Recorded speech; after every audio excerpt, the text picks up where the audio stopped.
నాగర్ కర్నూలు జిల్లా కేంద్రంలోని మెడికల్ కళాశాల ఆసుపత్రి స్థాయిని పెంచాలని ఎమ్మెల్యే రాజేష్ రెడ్డి మంత్రులను కోరారు.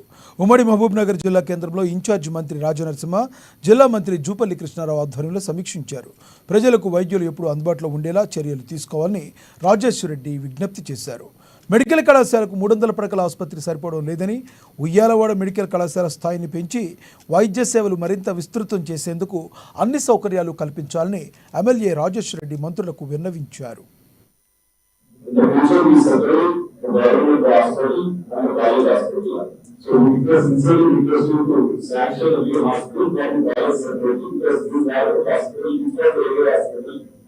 It cannot be done, say, 300 tests for this academic year.